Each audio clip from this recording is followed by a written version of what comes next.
Hey guys, so now we've seen Bohemian Rhapsody, it's time to take a look back at some of the predictions I made in my predictions video before the movie came out. If you haven't seen that, go check it out now. But we're going to take a look back at some of those predictions to see how many, if any, I got right and how many I got wrong and all that kind of stuff. Of course, in this video there will be spoilers, so if you haven't seen the film, go check it out and then come back and watch this a little later on. In my predictions, I said it'd be interesting to see how much the film would go into the formation of the band and how John joins the band. The formation of the band is really just Freddie meeting Brian and Roger and putting himself forward as a potential replacement for Tim Staffel. I think they did a great job of showing Freddie's reaction to Roger's remarks about his teeth in this scene. Initially, Freddie looks hurt by this comment, but then decides to stand up and prove them wrong. As I mentioned in my review, the film doesn't give John any real introduction or show how he joins the band, which was a bit weird. Actor Joe Mazzello has said that they did film a scene where John joins the band, so it's a shame they decided not to include this in the final cut. I also predicted that the band would be billed as Smile for this first show, and while it isn't said outright that they are Smile, the name Queen is still in the design phase in scenes following this show, so this seems to confirm that prediction. Fat Bottom Girls was performed in the early 70s as we thought it would. While this is a pretty significant time shift, it does work well with this montage of the band on tour. When rumours were going around that this song would be moved forward in the timeline, I was unsure why they chose to do this as opposed to using a song from that era, such as Seven Seas of Rye. As we know, this song is heard briefly while the band are in the studio recording, so it's good to see that song acknowledged.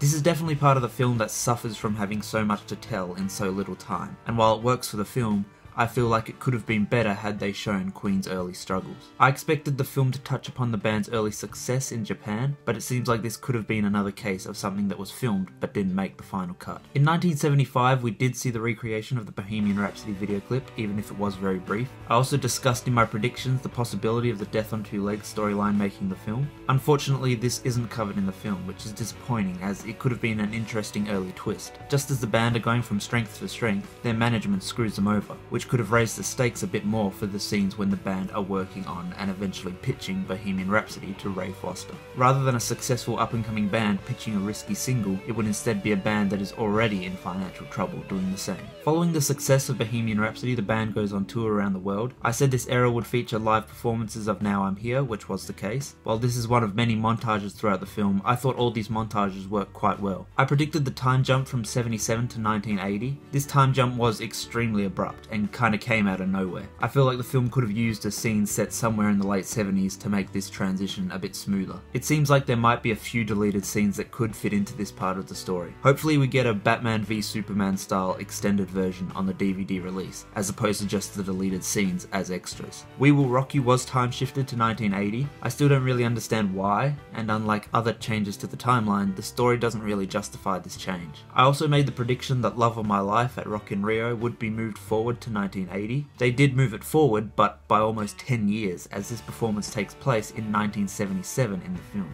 It is a little strange to see 70s Freddie giving a performance that was actually from the mid-80s, but this time shift feels justified, as the scene between Freddie and Mary plays out really well and is one of the more touching scenes in the film. One of my crazier predictions was Another One Bites the Dust being on the Hot Space album and representing the change in sound for this album. Amazingly, I got this prediction spot on, as Another One Bites the Dust does seem to be on Hot Space, and the band argue about how the disco funk sound just isn't Queen. The montage that goes along with the creation of this song is great and works really well to show the beginning of Freddie's downward spiral. One of my favourite scenes in the movie is the Hot Space press conference, which is filmed and edited magnificently, and does a great job of showing how the press hounded Freddie. While Freddie's remarks during this scene got all kind of responses from the audience I saw the film with. We did see the recreation of the I Want to Break Free video, and a brief mention of MTV banning the video. I wondered whether the band would break up at this stage, and they more or less did, although I feel like it wasn't so much a breakup as it was them just taking an extended break from Queen, as Freddie even says that Queen may tour or record together again someday. Going into the movie, I was very intrigued by just how much time the film would spend on Freddie's solo career, and I was pretty pleased with what we saw.